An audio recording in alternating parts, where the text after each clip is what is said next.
Indian ruling जमात BJP और उसकी जो पेरेंट ऑर्गेनाइजेशन है आरएसएस, इन्होंने रिसेंट अगर आप कुछ साल देखेंगे तो कई स्टेट्स के अंदर जाकर पॉलिटिकल इंजीनियरिंग की कोशिश की हुई है।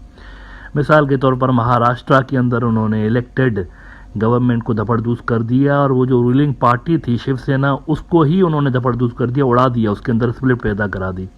इसी तरह इंडिया के मुख्तलिफ स्टेट्स के अंदर जो अपोजिशन के लोग हैं, किसी के पीछे इनकम टैक्स डिपार्टमेंट लगा देते हैं तो किसी के पीछे कोई और गवर्नमेंट का इदारा लगा देते हैं, और जब तक वो अपनी ओरिजिनल पार्टी छोड़कर बीजेपी में नहीं आते उनके पीछे ये इदारे लगे रहते हैं। ये जो गवर्नमेंट इंस्टीट्यूशंस हैं वो ज़्यादातर पॉलिटिकल इंजीनियरिंग के लिए इंडिया के अंदर यूज़ हो रहे हैं, लेकिन जो सबसे ज़्यादा एफर्ट्स, सबसे ज़्यादा पैसा खर्च किया गया है रिसेंट कुछ सालों के अंदर, वो वेस्ट बंगाल के अंदर किया गया है। आरएसएस ने सबसे ज़्यादा काम बीजेपी के लिए वेस्ट बंगाल में किया है, और पिछले चुनाव के अंदर भी बहुत ज़्यादा कोशिशें की गई वहाँ की रूलिंग पार्टी जो ममता बनर्जी साहिबा की पार्टी है उनको तोड़ने के लिए, लेकिन कुछ खास कामयाबी उनको हासिल हुई नहीं थी। अच्छा, वेस्ट बंगाल को टारगेट करने के पीछे बड़ा खास मकसद है, और वो मकसद ये है कि इनका जो वोट है वो एंटी मुस्लिम वोट है।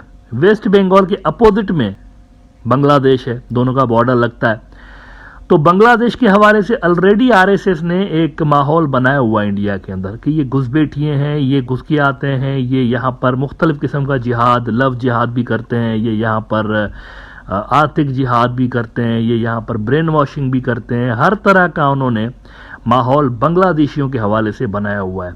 हत्ता कि इनके जो टॉप के लीडर्स हैं सच एज अमित शाह, वो बांग्लादेशियों को ओपनली दीमक और इस तरह की जो अलकाबात हैं उनसे नवाज चुका है। तो वो समझते हैं कि अगर वेस्ट बंगाल उनके पास आ जाता है तो इसका असर पूरी की पूरी उनकी जो इंडिया की सियासत है ना, एंटी मुस्लिम पॉलिटिक्स जो कि पूरे इंडिया में कर रहे होते हैं, उसको बड़ा बूस्ट मिलेगा।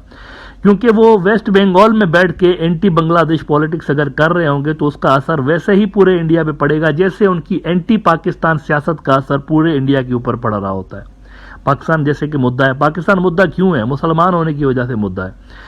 वैसे ही वो यहाँ पर इंडिया का जो दूसरा छोर है, दूसरा कॉर्नर है, वहां पर भी सिमिलरली वो एंटी मुस्लिम जो अपनी पॉलिटिक्स है उसको बूस्ट देने के लिए चाहते हैं कि वेस्ट बंगाल के अंदर वो मजबूत हों। अगर आप हालिया सालों में देखें तो उन तमाम स्टेट्स के अंदर इन्होंने बेतहाशा काम किया हुआ है और उनको समहाउ मैनेज करके इलेक्शंस इन्होंने हड़प किया हुआ है जहां पर बांग्लादेश का बॉर्डर लगता है, चाहे वो त्रिपुरा हो, चाहे वो मणिपुर हो, चाहे वो आसाम हो। इसी तरह से इन्होंने यहाँ पर भी काफ़ी वर्कआउट किया, लेकिन इनको इलेक्शंस में कामयाबी नहीं मिली।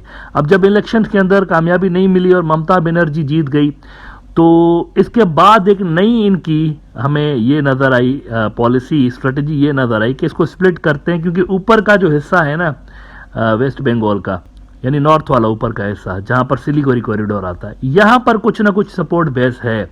वो जो ऊपर कूच राजवंशी कम्युनिटी के इलाके हैं ना सिलीगुड़ी के पास, तो उसकी वजह से वो समझते हैं कि कूच राजबख्शी इनको सपोर्ट करेंगे, तो इस हवाले से अगर इसको स्प्लिट किया जाए तो यहाँ पर कुछ चांस है अपना सीएम लाने के लिए। लेकिन ये जो स्ट्रेटजी है ना इनकी, लोकल जो पंचायत पोल अगर आप देखें तो वहाँ पर भी इनका शेयर गिरा है। इस स्ट्रेटजी को लॉन्च करने के बाद भी लगता है कि जो लोग हैं वेस्ट बंगाल के वो उनके इन थ्योरीज को भी बाय नहीं कर रहे।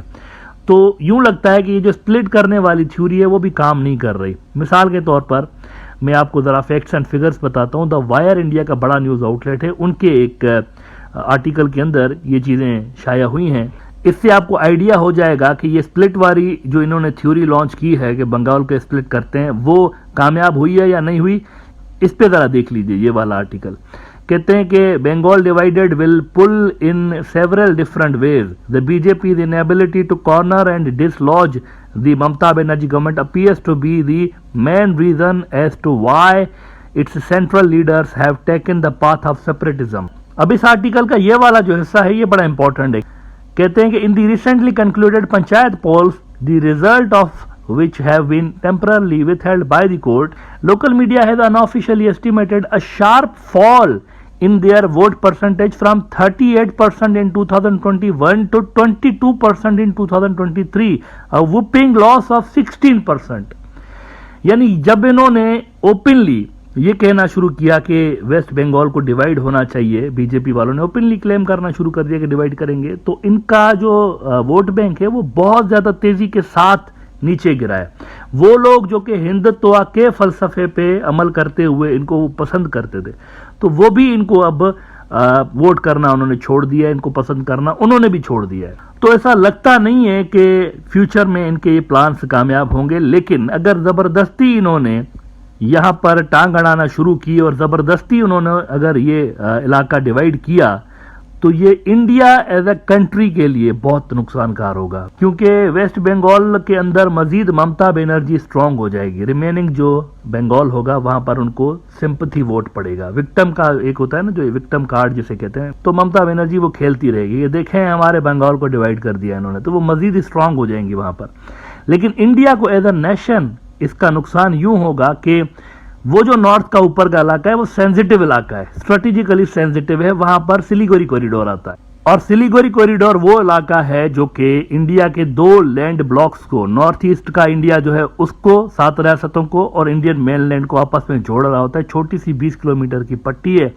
तो अगर इसको डिवाइड किया गया तो यहां पर फसादात फूटेंगे, और इन फसादात का जो फायदा है वो चाइना उठा सकता है, जो कि सिलीगुड़ी से थोड़ा ऊपर डोकलाम के अंदर बैठा हुआ है और जिसकी नजर सिलीगुड़ी के ऊपर ऑलरेडी है। तो यहां पर अगर डिस्टेबलाइजेशन होगी तो इसका फायदा इनको हो सकता है, चाइनीज को। और इंडिया का ये जो सेंसिटिव इलाका है ये जैम हो सकता है, ब्लॉक हो सकता है, बिल्कुल वैसे जैसे आजकल मणिपुर ब्लॉक हुआ पड़ा है। मणिपुर में कर्फ्यू है ना, पिछले 70-75 दिन हो गए। तो यहां पर भी एक ना खत्म होने वाला वायलेंस का सिलसिला शुरू हो सकता है, और यहां पर बंगला नेशनलिज्म आपको मजीद फाल होता हुआ नजर आएगा। लेकिन वो जो बंगला नेशनलिज्म होगा वो हो सकता है कि वो सेपरेटिज्म की तरफ निकल जाए।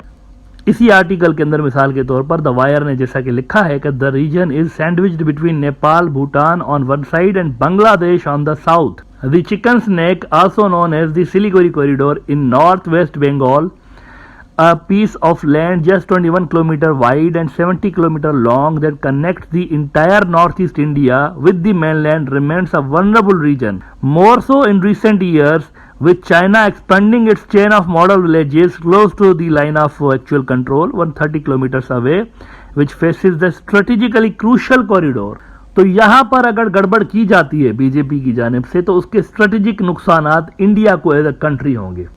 बीजेपी को पॉलिटिकली कोई फायदा हो ना हो, लेकिन ये सर्टन है कि इंडिया एज अ कंट्री बहुत कुछ यहां से लूज कर सकता है। लिहाजा वेस्ट बंगाल की सियासत के लिए जरूरी है कि यहां पर ये जो कम्युनल पार्टीज हैं बीजेपी के जैसी, इनको डिस्करेज किया जाए, और यहां पर जो सेक्युलर पॉलिटिक्स जो कि एक वेस्ट बंगाल की निशानी रही है शुरू से लेकर, आज से नहीं, शुरू से लेकर वेस्ट बंगाल में सेक्युलर पॉलिटिक्स ज्यादा चलती रही है। तो सेक्युलर पॉलिटिक्स का होना ही बंगाल की स्प्लिट को बचा सकता है। अदरवाइज अगर यहाँ पर कम्युनल और एथनिक पॉलिटिक्स शुरू हो गई, जैसे कि बीजेपी शुरू करना चाहती है, तो इसका फिर बहुत बड़ा नुकसान वेस्ट बंगाल को उठाना पड़ सकता है, और स्प्लिट भी वेस्ट बंगाल की जो है वो खारिजुल इम्कान करार नहीं दी जा सकती।